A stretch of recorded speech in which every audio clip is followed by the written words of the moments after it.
TOC theory of കോമ്പ്യൂട്ടേഷൻ. ഈ സബ്ജക്റ്റിന് മറ്റൊരു പേരുണ്ട് flat, formal languages and automata theory.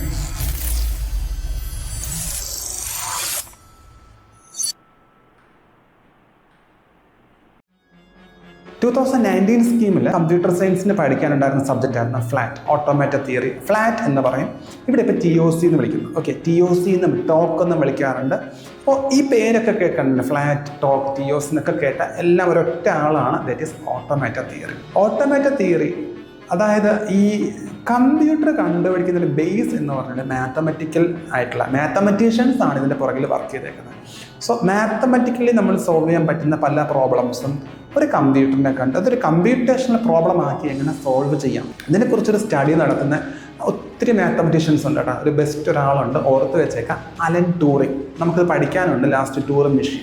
So ഇതുപോലെ കുറേ കമ്പ്യൂട്ടേഷണൽ പ്രോബ്ലംസും അല്ലെങ്കിൽ അതിൻ്റെ തിയറിറ്റിക്കൽ അപ്രോച്ചൊക്കെയാണ് നമ്മളിവിടെ നോക്കുന്നത്. TOC അതാണ് തിയറി ഓഫ് കോമ്പ്യൂട്ടേഷൻ എന്ന് പറയുന്നത്.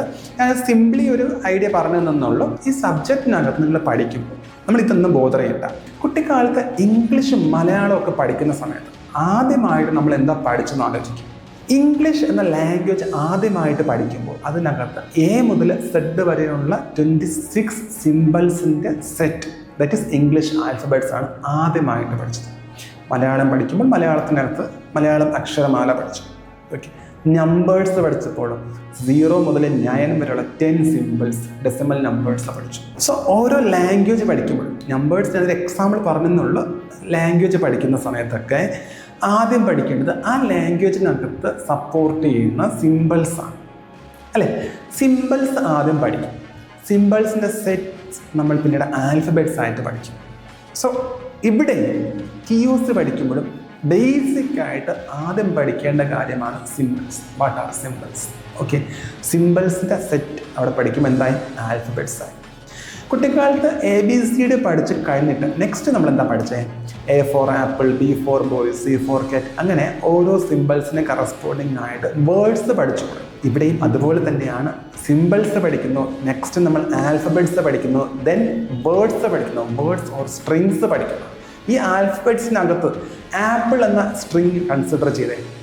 APLE 4 സിംബൽസ് ആണ് ഇംഗ്ലീഷ് ആൽഫബറ്റ്സിൽ നിന്ന് ആപ്പിൾ എന്ന വേർഡ് ഫോം ചെയ്യാൻ യൂസ് ചെയ്തത്. P 2 ടൈംസ് വന്നതാണ്. സോ ഈ 4 സിംബൽസ് 26 സിംബൽസ് കണ്ടെയ്ൻ ചെയ്യുന്ന ഇംഗ്ലീഷ് ആൽഫബറ്റ്സിൽ നിന്ന് സെലക്റ്റഡ് സിംബൽസ് മാത്രം എടുത്തിട്ട് അതിൻ്റെ ഒരു കോമ്പിനേഷനാണ് ആപ്പിൾ എന്ന വേർഡ് അവിടെ ഫോം ചെയ്തിരിക്കുന്നത്. ഇതുപോലെ നമുക്ക് ആവശ്യമായിട്ടുള്ള സ്ട്രിങ്സ് ഫോം ചെയ്യാം. നമ്മുടെ ഫ്രണ്ടിൽ ആൽഫബറ്റ്സ് ഉണ്ടെങ്കിൽ ആൽഫബറ്റ്സിൽ നിന്ന് സെലക്റ്റഡ് സിംബൽസ് ഫോം ചെയ്തിട്ട് സ്ട്രിങ്സ് ഫോം ചെയ്യാൻ സാധിക്കും. 0 1 1 0 1 ബൈനറി സ്ട്രിങ് ആണ്. ബൈനറി നമ്പേഴ്സായ 0യുടെയും 1ൻ്റെയും കോമ്പിനേഷനിൽ ഫോം ചെയ്ത ഒരു സ്ട്രിങ് ആയിരുന്നു ഞാൻ ഈ പറഞ്ഞത്. Symbols, alphabets, strings. നെക്സ്റ്റ് എന്താ പഠിക്കേണ്ടതെന്ന് അറിയാം? Language. My name is Aju. ആ ഒരു സ്റ്റേറ്റ്മെൻറ്റ് എഴുതുമ്പോൾ അതിനകത്തൊരു ഗ്രാമർ വന്നിട്ടുണ്ടല്ലോ. ഗ്രാമർ വന്നപ്പോഴാണ് നമുക്കത് ഇംഗ്ലീഷ് ലാംഗ്വേജിനകത്തുള്ള സെൻറ്റൻസ് ആണെന്ന് പറയാൻ പറ്റും. സത്യത്തിലൂടെ 2 ടൈം ഞാൻ പറഞ്ഞു, ലാംഗ്വേജ് ആൻഡ് ഗ്രാമർ. അതും ബേസിക് ആയിട്ടുള്ള കാര്യങ്ങളാണ്. TOCക്കകത്തും ആൽഫബറ്റ്സും സ്ട്രിങ്സും ഒക്കെ പഠിച്ചു കഴിഞ്ഞിട്ട് നെക്സ്റ്റ് പഠിക്കേണ്ടത് ലാംഗ്വേജും പഠിക്കാനുണ്ട്, ഗ്രാമറും പഠിക്കാനുണ്ട്. ആക്ച്വലി ഇതാണ് ഈ സബ്ജക്റ്റിൻ്റെ ബേസ്. സിംബിൾസ് പഠിക്കുന്നു, നെക്സ്റ്റ് ആൽഫബറ്റ്സ് പഠിക്കുന്നു, ആൽഫബറ്റ്സ് പഠിച്ചു കഴിഞ്ഞ് സ്ട്രിങ്സ് പഠിക്കുന്നു, സ്ട്രിങ്സ് പഠിച്ചു കഴിഞ്ഞിട്ട് ദെൻ ലാംഗ്വേജസ് പഠിക്കുക, ഗ്രാമറും പഠിക്കും. ഇനി ഈ ഗ്രാമറിനകത്ത് ഡിഫറെൻറ്റ് ടൈപ്സ് ഉണ്ട്. ചോംസ്കി ഹയറാർക്കി എന്നൊരു എസ്സേ ക്വസ്റ്റ്യൻ നിങ്ങൾക്ക് പഠിക്കാനുണ്ട്. ഈ സബ്ജക്റ്റിൽ 4th മൊഡ്യൂളിലാണ് ആ എസ്സേ പഠിക്കാനുള്ളത്. എന്തുകൊണ്ടാണ് ഈ ഒരു ചോംസ്കി ഹയറാർക്കി 4th മൊഡ്യൂളിൽ നിന്ന് എനിക്ക് പലപ്പോഴായിട്ട് ഞാൻ ആലോചിച്ചിട്ട് പിടികിട്ടാത്തൊരു സംഗതിയാണ്. ഒരു സിനിമയുടെ ക്ലൈമാക്സിൽ എന്ന പോലെയാണ് ഈ ഒരു ചോംസ്കി ഹയറാർക്കി ഈ സബ്ജക്റ്റിൻ്റെ എൻഡിങ്ങിൽ വന്നേക്കുന്നത്. സത്യത്തിൽ ഇതൊരു സസ്പെൻസ് ആയിട്ട് ക്ലൈമാക്സിൽ റിവീൽ ചെയ്യുന്ന ഒരു സംഗതിയാണ്. ഇത് സ്റ്റാർട്ടിങ്ങിൽ തന്നെ പഠിക്കേണ്ട കാര്യമാണ്. ഗ്രാമറിൻ്റെ ഡിഫറെൻറ്റ് ടൈപ്സ് ആണ് ചോംസ്കി ഹയറാർക്കിയിൽ പഠിക്കുന്നത്. അൺറെസ്ട്രിക്റ്റഡ് ഗ്രാമർ അല്ലെങ്കിൽ ടൈപ്പ് 0 എന്ന് പറയും. Context sensitive grammar type 1, context free grammar type 2, regular grammar type 3. ഞാൻ ഈ പറഞ്ഞ ഓരോ ഗ്രാമേഴ്സിനും സപ്പോർട്ട് ചെയ്യുന്ന ലാംഗ്വേജസും ഡിഫറൻ്റ് ആണ്. സത്യത്തിൽ ഇതിനെ ബേസ് ചെയ്തിട്ടാണ് ഈ സബ്ജക്റ്റ് കംപ്ലീറ്റ് ആയിട്ട് പഠിക്കാനുള്ളത്. വരുന്ന വീഡിയോസിൽ ഞാൻ ഇതിൻ്റെ ഡീറ്റെയിൽസ് പറഞ്ഞു തരാം. ഈ 4 ഗ്രാമറിൽ ലാസ്റ്റ് 1 ആണ് regular grammar. Regular grammar contain ചെയ്യുന്ന language that is regular languages. Regular ലാംഗ്വേജസിൽ സപ്പോർട്ട് ചെയ്യുന്ന മെഷീൻസ് ഉണ്ട്. മെഷീൻസ് എന്ന് ഉദ്ദേശിക്കുന്നത് നമ്മുടെ ഇപ്പോൾ വീട്ടിൽ സ്വിച്ച് ഉണ്ടല്ലോ, സ്വിച്ചിനൊരു ഓൺ ഓഫ് സ്റ്റേറ്റ് ഉണ്ടായിരിക്കും അല്ലേ. ഡീഫോൾട്ട് ആയിട്ടൊരു ഓഫ് സ്റ്റേറ്റ് ആയിരിക്കും.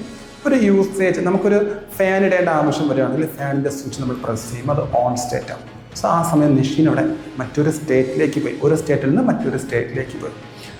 യൂസറിൻ്റെ ഇൻപുട്ടാണ്, ഞാനാണിപ്പോൾ ആ സ്വിച്ചിൽ പ്രസ് ചെയ്യുന്നതെങ്കിൽ എൻ്റെ ഒരു ഇൻപുട്ട് അവിടെ വന്നു ഓഫ് സ്റ്റേറ്റിൽ നിന്നത് ഓൺ സ്റ്റേറ്റിലേക്ക് പോയി. സോ ഒരു മെഷീനിൽ യൂസറിൻ്റെ ഇൻപുട്ട് വരുമ്പോൾ ആ മെഷീനിൽ ഒരു സ്റ്റേറ്റ് അവിടെ ചേഞ്ച് ആകുന്നു. ഇങ്ങനെയുള്ള കുറേ മെഷീൻസാണ് ഈ 4 ഗ്രാമറിനകത്തായിട്ട് നമുക്ക് പഠിക്കുന്നത്. ഓക്കെ, 4 ഗ്രാമറിനകത്തും സപ്പോർട്ട് ചെയ്യുന്ന ലാംഗ്വേജസ് ഉണ്ട്. ഓരോ ലാംഗ്വേജസിലും വർക്ക് ചെയ്യുന്ന കുറേ മെഷീൻസ് ഉണ്ട്. റെഗുലർ ഗ്രാമറിനകത്ത് വരുന്ന മെഷീൻസ് ആണ്, അല്ലെങ്കിൽ റെഗുലർ ഗ്രാമർ കണ്ടെയ്ൻ ചെയ്യുന്ന ലാംഗ്വേജ് ആണ് റെഗുലർ ലാംഗ്വേജസ്. അതിനകത്ത് വരുന്ന മെഷീൻസ് ആണ് DFA, NFA. ഇത് കൂടാതെ വേറെ മെഷീൻസ് ഉണ്ട്, മീനി മെഷീൻ, മോറി മെഷീൻസ് ഒക്കെ ഉണ്ട്. അതൊന്നും നിങ്ങൾക്ക് പഠിക്കാനില്ല. DFAയും NFAയും NFAയുടെ തന്നെ മറ്റൊരു വേരിയന്റ് ഉണ്ട്, NFA വിത്ത് എപ്സിലോൺ. റെഗുലർ ഗ്രാമറിന്റെ തന്നെ ഒരു എക്സ്പ്രഷൻ ഉണ്ട്. റെഗുലർ ലാംഗ്വേജസ് തന്നെ നമുക്ക് എഴുതാൻ പറ്റുന്ന ഒരു എക്സ്പ്രഷനാണ് regular expression. So regular expression നമുക്ക് പഠിക്കാനുണ്ട്. നമ്മുടെ ഫസ്റ്റ് ആൻഡ് സെക്കൻഡ് മൊഡ്യൂൾ നമ്മൾ പഠിക്കുന്നത് ഈ DFAയും NFAയും NFA വിത്ത് എപ്സിലോൺ ട്രാൻസിഷനും പിന്നെ ഇവരുടെ അങ്ങോട്ടും ഇങ്ങോട്ടും ഉള്ള ഇക്വലൻസും ഉണ്ട്. ഇത് കൂടാതെ റെഗുലർ എക്സ്പ്രഷൻസ് ഒക്കെയാണ് പഠിക്കാനുള്ളത്. റെഗുലർ ലാംഗ്വേജസിൻ്റെ പ്രോപ്പർട്ടീസ് ആണ് സെക്കൻഡ് മൊഡ്യൂളിൻ്റെ ഹാഫ് ആകുമ്പോൾ പഠിച്ചു നിർത്തുന്നത്. ഇത്രയും പഠിച്ച് കഴിയുമ്പോൾ ടൈപ്പ് 3 ഗ്രാമർ ബേസ് ചെയ്തിട്ടുള്ള ലാംഗ്വേജസും അതിൻ്റെ മെഷീൻസും അതിനകത്ത് വരുന്ന എക്സ്പ്രഷൻസും അതിൻ്റെ പ്രോപ്പർട്ടീസും പഠിച്ചു കഴിഞ്ഞു. ദെൻ ടൈപ്പ് 2ലേക്ക് പോവാണ്. താഴെ നിന്ന് മേലോട്ടാണ് പഠിക്കുന്നത്. Type 2 that is CFG, context free grammar. CFG contain ചെയ്യുന്ന language CFL, context free languages. അതിനകത്ത് സപ്പോർട്ട് ചെയ്യുന്ന മെഷീനാണ് PDA, push down automated. So CFGയും CFG റിലേറ്റഡ് ആയിട്ടുള്ള ടോപ്പിക്സും ദെൻ PDA, ഈ ടോപ്പിക്സ് ആണ് മൊഡ്യൂൾ 2ൻ്റെ സെക്കൻഡ് പാർട്ട് മൊഡ്യൂൾ 3യും ആയിട്ട് നമ്മൾ പഠിക്കും. മൊഡ്യൂൾ 3 കഴിഞ്ഞ് മൊഡ്യൂൾ 4ലേക്ക് കടക്കുമ്പോൾ അവിടെ നമ്മൾ പഠിക്കുന്നതാണ് ടൈപ്പ് 0, അൺറെസ്ട്രിക്റ്റഡ് ഗ്രാമർ. അതിനകത്ത് വരുന്ന ലാംഗ്വേജ് ആണ് റിക്കേഴ്സീവ്ലി എന്യൂമറബിൾ ലാംഗ്വേജസ്. അതിൽ സപ്പോർട്ട് ചെയ്യുന്ന മെഷീനാണ് ട്യൂറിംഗ് മെഷീൻ. കുറച്ച് മുൻപ് ഞാനൊരു അലൻ ട്യൂറിംഗ് എന്ന മാത്തമെറ്റീഷ്യൻ്റെ കാര്യം പറഞ്ഞു. ഓക്കെ, അദ്ദേഹം ഡിസൈൻ ചെയ്ത മെഷീനാണ് Turing machine. Okay, Turing machine അതിനകത്ത് തന്നെ ഡിഫറെൻറ്റ് ടൈപ്സ് വരുന്നുണ്ട്. ട്യൂറിംഗ് മെഷീൻ്റെ വർക്കിങ്ങും അതിൽ റിലേറ്റഡ് ആയിട്ടുള്ള കുറച്ച് പ്രോബ്ലംസും ഡിഫറെൻറ്റ് ടൈപ്സും ഒക്കെയാണ് മൊഡ്യൂൾ 4ൻ്റെ സ്റ്റാർട്ടിങ്ങിൽ പഠിക്കാനുള്ളത്. അത് കഴിഞ്ഞിട്ടാണ് ചോംസ്കി ഹയറാർക്കി നമ്മൾ പഠിക്കുന്നത്. സത്യത്തിൽ നിങ്ങൾ പഠിക്കുമ്പോൾ ചോംസ്കി ഹയറാർക്കി ബിഗിനിങ്ങിൽ തന്നെ പഠിക്കണം. ഓക്കെ, എങ്കിലേ ഈ സബ്ജക്റ്റിൻ്റെ ഒരു ഐഡിയ നിങ്ങൾക്ക് എക്സാക്ട്ലി മനസ്സിലാകത്തുള്ളൂ. ചോംസ്കി ഹയറാർക്കി കഴിഞ്ഞിട്ട് നെക്സ്റ്റ് നമ്മൾ പഠിക്കുന്നത് കുറച്ച് തിയറി ഏരിയാസ് ആണ്. സത്യത്തിൽ ഈ സബ്ജക്റ്റിലെ ഏറ്റവും കൂടുതൽ മാർക്ക് സ്കോർ ചെയ്യാൻ പറ്റുന്ന ഏരിയ ഇനിയാണ്, 4th മൊഡ്യൂളിൻ്റെ ലാസ്റ്റ് പാർട്ട്. ഓക്കെ, കുറച്ച് തിയറി ഏരിയാസ് ആണ്. ചർച്ച് തീസിസ്, ഡിസൈഡബിലിറ്റി, അൺഡിസൈഡബിലിറ്റി, ഹോൾട്ടിംഗ് പ്രോബ്ലം, ഇങ്ങനെ കുറച്ച് തിയറീസും അവിടെ കുറച്ച് തിയറംസും ഉണ്ട്. പക്ഷേ ഈസിയാണ്, ഫുൾ മാർക്ക് നിങ്ങൾക്ക് അവിടെ സ്കോർ ചെയ്യാൻ സാധിക്കും. ഇതാണ് ഈ സബ്ജക്റ്റിൻ്റെ ഔട്ട്ലൈൻ. നമ്മൾ പഠിക്കുമ്പോൾ ആദ്യം സിമ്പിൾസിൽ നിന്ന് തുടങ്ങി ഗ്രാമർ വരെ പഠിച്ചു നടക്കും. Symbols, alphabets, strings, languages, grammar. ഈ ഒരു സെക്ഷൻ ആദ്യം പഠിച്ച് ബേസ് ആക്കി കഴിഞ്ഞിട്ട് ഈ സബ്ജക്റ്റിലേക്ക് ഡെപ്തിലേക്ക് പഠിക്കുക. ഇതിൻ്റെ ഡീറ്റെയിൽസ് നമുക്ക് വരുന്ന വീഡിയോസിൽ നോക്കാം.